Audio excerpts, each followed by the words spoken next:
Kwa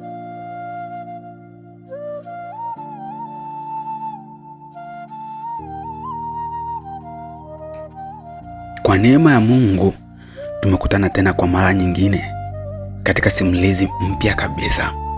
Simulizi ambayo inajulikana kwa jina la Siri. Karibu kwa hatua nyingine tena ya simulizi ambayo nimekuletea leo. Simulizi ambayo imebeba funzo kubwa kwa vijana wengi na maisha ambayo tunayaishi kila siku. Ni kweli. Hii ni simulizi ambayo imebeba siri. Simulizi inaitwa Siri. Hii ni siri ambayo ukijua, ninaamini itaweza kukusaidia, kukuvusha na kukupeleka mbele. Sitaki niona maneno mengi leo. Nahitaji tuende moja kwa moja kuianza simulizi hii inayojulikana kwa jina la Siri, ikiwa ni episode ya kwanza. Tunaanzia sokoni, sehemu ambapo panaonekana kuna mwanadada mmoja aliyekuwa akiangalia samaki wa kubanikwa. Akiwa amesimama hapo, kuna kijana mmoja ambaye alikuja akikimbia. Sijajua alikuwa anakimbilia nini, sijajua anafanya shughuli gani hapa sokoni. Huyo kijana alikuwa anaitwa Richard. Alikuwa akimkimbilia dada huyu ambaye bado hatujamjua, aliyekuwa anaonekana kuangalia samaki akiwa anahitaji kununua kwa ajili ya kwenda kuandaa mboga huko nyumbani. Huyu aliyekuwa anaonekana kuwa ni mtu ambaye ana fedha, si mtu wa choka mbaya. Ni mtu ambaye anaonekana anajiweza kidogo kulinganisha na maisha ya kawaida ya kila siku. Alikuwa ana gari lake ameregesha pembeni, gari zuri ambalo lilikuwa linaonekana kuwa ni jipya.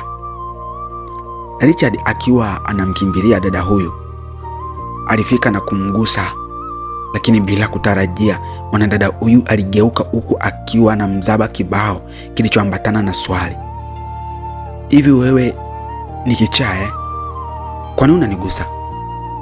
Ile dada aliongeza kusema kana kwamba anawaambia watu waliokuwa katika mazingira hayo, hebu muangalieni huyu kijana kichaa, mtu aliyechoka, eti anakuja kunigusa mimi. Mwanadada huyu alimuuliza Richard, wewe unajua ni gharama kiasi gani ambayo ninaitumia kuweza kuvaa nguo hizi? Iliwahi kutokea katika maisha yako ukafanikiwa hata kununua vipodozi vya kuweza kujari ngozi? Unagusa ngozi yangu. Richard alikuwa bado anamwangalia mwanamke huyu bila kujibu lolote, bila kufanya chochote, akiwa ameganda kana kwamba amewekwa kwenye friza. Mwanadada huyu aliendelea kuongea na kusema, wewe ni mjinga, mpumbavu sana. Kisha alimwambia huyu mama aliyekuwa anauza samaki, mama, sidhani kama ninaweza kuendelea kununua samaki, maana huyu mtu ameshanichefua. Aliondoka huku akiendelea kumtupia maneno Richard. Richard akiwa pale alisikia mwanadada huyu anisema, siku nyingine usije ukarudia, yani hata ukiona kivuli changu kimbia, mjinga. Yule dada alimtupia maneno hayo. Akiwa anaondoka namna hiyo, pale sokoni kulikuwa na kijana mmoja ambaye alikuwa ni mfanyabiashara mwenzake na Richard. Hatujajua Richard mpaka sasa hivi anafanya biashara gani. Huyo kijana mwenzake aliyekuwa pembeni alimcheka kweli kweli, kana kwamba kilichotokea kilikuwa ni comedy. Aliongeza kumuita jina ambalo aliitwa na yule dada. Huyu kijana alisema, kichaa huyo.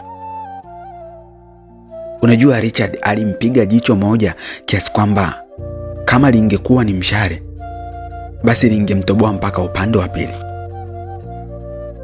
Kwa jicho alilomwangalia huyu kijana, ile kijana alijishtukia, lakini akaongeza kusema, kwani mimi ndio niliyekuita kichaa?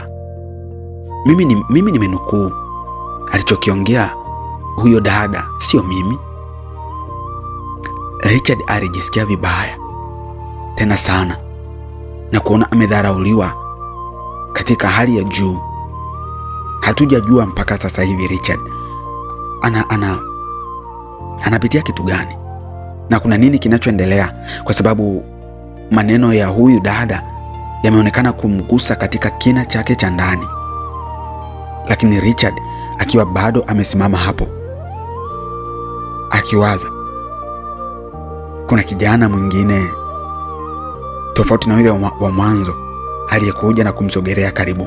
Alimwambia, Richard, mara kadhaa nimekuwa ninakwambia, sio kila mtu unayemuona unakwenda na kumgusa.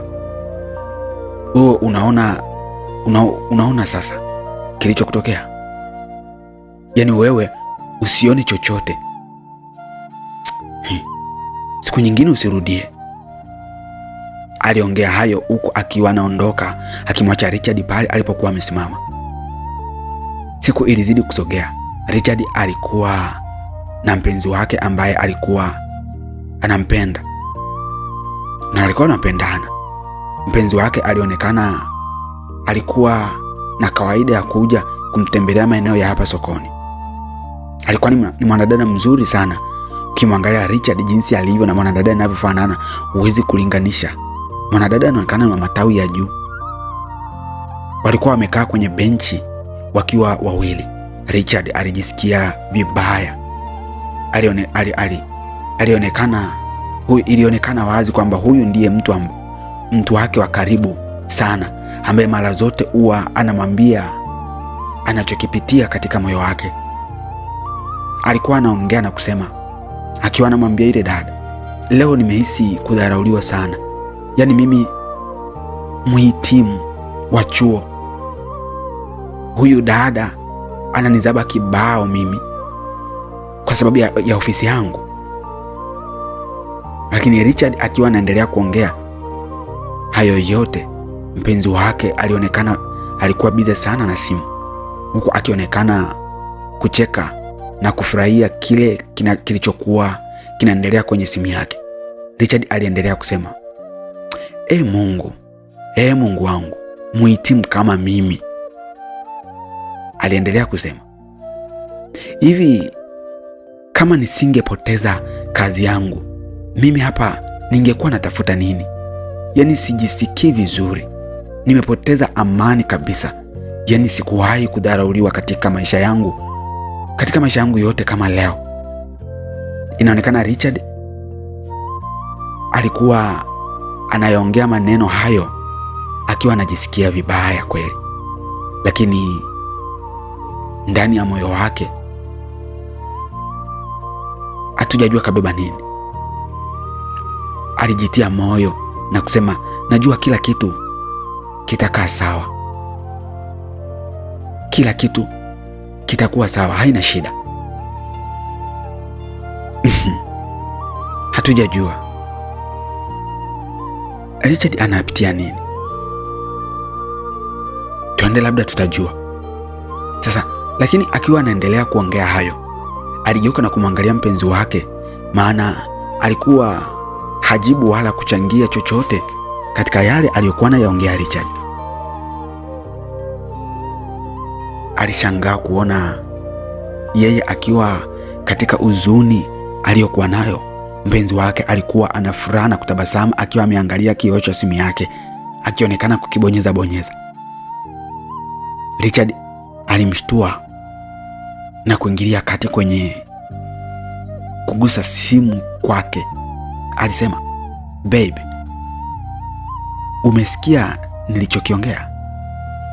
Mpenzi wake alisema, nini uliongea? Huku akiendelea kucheka.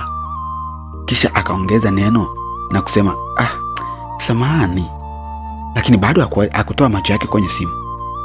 Richard alishindwa kuvumilia, maana hata hiyo samani yenyewe ni kama haikuwa inatoka ilikuwa inatoka tu mdomoni, haikuwa inatoka moyoni. Alimnyakua ile simu, akaangalia kwenye kioo chake kuona nini kinachoendelea.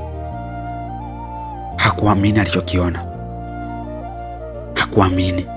Kweli wanawake ni sumu kabisa. Alishangaa kuona mwanamke anayempenda, ambaye amembakisha kama kitu cha thamani kwenye maisha yake, yuko bize anachati na mwanaume mwingine. Pale mpenzi wake ambaye bado jina lake hatujalijua alimwambia, baby, sasa umeona ulichokuwa unataka ukiona, naamini una furaha. Mimi nimekuambia usiangalie, wewe unaninyakua simu, unaenda kuangalia. Unajua Richard hakuamini kabisa anachokiona katika macho yake. Yaani mpenzi wake anamsaliti wakiwa wamekaa wote hapo, huko anachati na mwanaume mwingine. Yaani sijajua kama angelikuwa ni ungejisikiaje rafiki yangu. Mwanamke ambaye unampenda, umemweka kuwa mtu wako wa karibu, umemthamini kuliko kitu chochote, mmekaa nyote hapa, yuko anapanga kukutana na mwanaume mwingine. Unajua ni hali ya juu ya kumdharau mtu. Mpenzi wake alijaribu kusogea karibu naye, huku akijivutavuta na kujisogeza ili ampe maneno ya kumdanganya kama vipi mwanaume huyo hawezi kutulia, wasije wakavunja mahusiano. Simulizi hii ndo tunaianza sasa hivi. Hatujajua imebeba nini ndani yake. Tumeshampata mmoja ambaye anaitwa Richard. Tukutane kwenye sehemu inayofuata, episode ya pili, tuweze kujua simulizi imebeba nini. Simulizi inaitwa Siri. Hii siri ni nini? Kwenye hii siri kuna nini? Ili tuweze kuyajua hayo yote, tuendelee kama tulivyoanza pamoja, na kutakia wakati mwema. Mimi nikiwa ninaitwa Genius Amon kutoka hapa Empire Studios. Bye bye.